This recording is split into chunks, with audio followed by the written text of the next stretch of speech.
Hablaremos esta noche de la traición de Cristóbal de Olid. Allá por el año 1524, Hernán Cortés ya había conquistado la ciudad de Tenochtitlán en México y habían caído Moctezuma y Cuauhtémoc, su sucesor. Cortés tenía intención de avanzar en su conquista hacia el sur.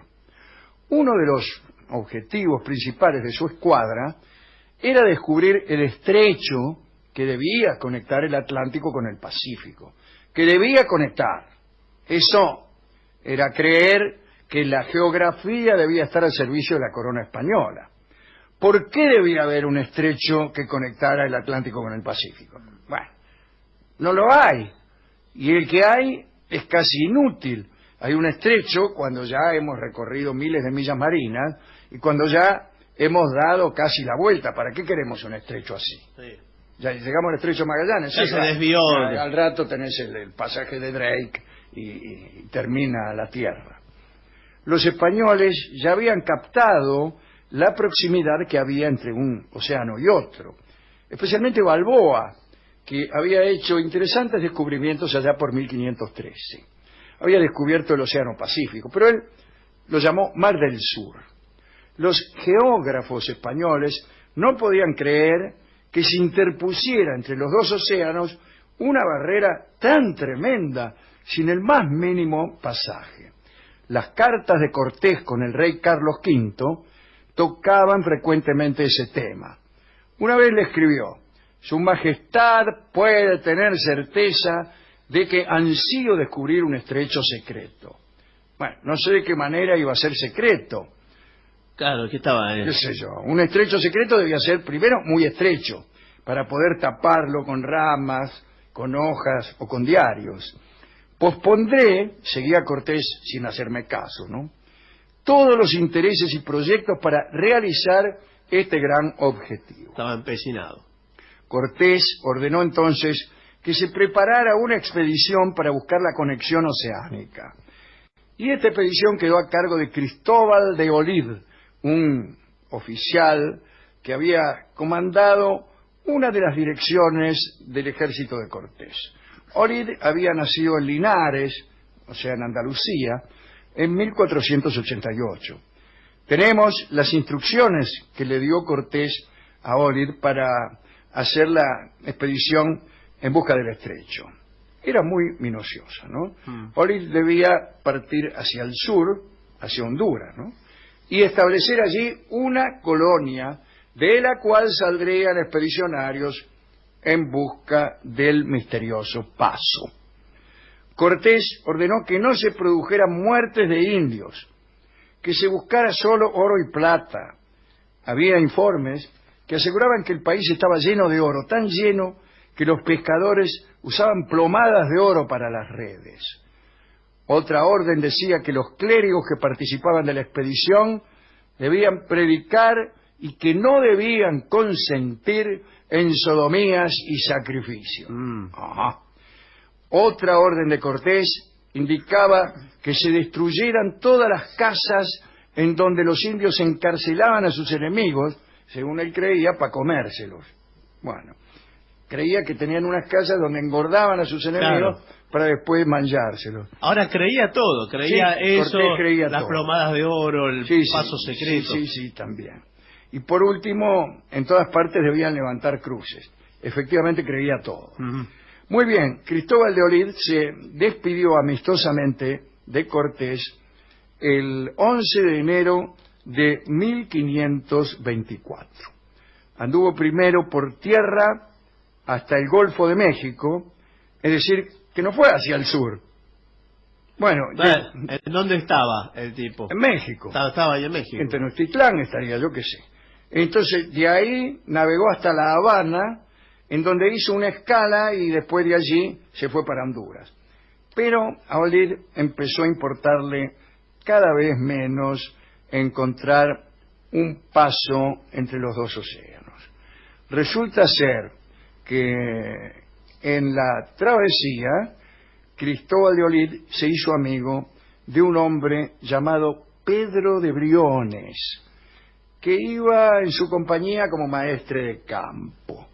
La crónica dice que Briones era un hombre inquieto, díscolo y turbulento, que tentó a este hombre, Olid, con las riquezas que podía encontrar en Honduras. Digamos que en aquella travesía no solo Pedro de Briones, sino muchos hombres tuvieron la esperanza de independizarse del trato que Cortés les había impuesto en México. Y Olid los tomó como compañeros para lograr él también esa independencia. Olid entró entonces en el litoral hondureño dispuesto a traicionar a cualquiera y quedarse con lo que encontrara. Claro, ¿Está claro? Sí, bueno, finalmente. La expedición de unos 160 añatos padeció algunos problemas. Anduvieron por el barro, se le hundían los caballos, se contagiaron el paludismo, había unos mosquitos de tamaño de mistos jauleros, y especialmente en una costa que precisamente pasó a llamarse Costa de los Mosquitos. Olid estableció una colonia en un lugar llamado Naco. Dijo que era una jurisdicción independiente y se proclamó ahí nomás gobernador. Pensó que su distancia con México le permitiría quedarse allí con tranquilidad, fuera del alcance de Cortés. Mientras tanto, Cortés esperaba noticias. Claro. Había pasado un año. ¿Y el paso? ¿Qué pasa? Nadie le decía nada, no le daba resultados de estrechos descubiertos, ni de oro, ni nada.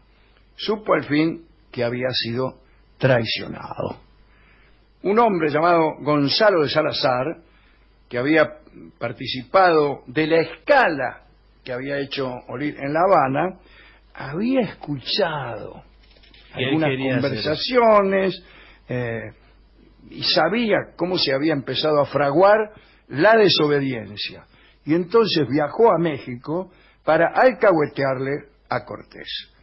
Cuenta Bernal Díaz del Castillo que Cortés le ordenó a su primo, Francisco de las Casas, que buscara a Cristóbal de Olid y lo llevara hasta México. Entonces, el primo viajó con una tropa, pero no le fue bien.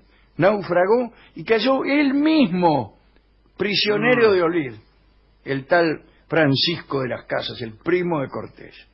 Otro hombre, ya no enviado por Cortés, sino directamente por el rey, Gil González Dávila, también cayó preso cuando intentó romper aquel pequeño estado que había formado Cristóbal de Olid. Estos dos prisioneros estaban ahí, los tenían guardados, pero no tenían una vigilancia demasiado pesada. Pero claro, esa misma liviandad de vigilancia hizo prosperar una conspiración contra Olid. Como eran hombres de alcurnia, Cristóbal de Olid les permitía cenar con él. Venga, que vamos a almorzar juntos. Conversaban sobre Cortés, las primeras incursiones, cuando ellos estaban en el mismo bando, eran todos soldados de Cortés, o lo conocían, o lo que sea, ¿no? Y entonces la verdad es que ya la disciplina y la vigilancia con los prisioneros se había relajado por completo. Un domingo a la noche empezaron a escabiar. Meta, vino, cuidado, y vermú, y helado. Sí. Y tomaron tanto que ya tenían una borrachera padre. En determinado momento, Olid fue atacado por Francisco de las Casas, que le hundió en la garganta un cuchillo de escribanía. Esos cuchillos que tienen los escribanos. No, sí. Es para romper cartas. El cortapapel. Arrancó algo ahí. Sí, un momentito. Es el escribano que toca las cosas. Sí. Bien, el caso que González Dávila, que estaba allí, también se unió y le pegó con una jarra, Olid. Que le encajó con una jarra en la cabeza. La jarra del escribano. Sí, una jarra de escribano. Esas jarras que tienen los escribanos. Sí. Pero Olid no murió. Y con una jarra es difícil morir. Sí, pero con una puñalada en el bueno, cogote, sí. Eso sí. Bueno, salió corriendo y consiguió hacerse al monte.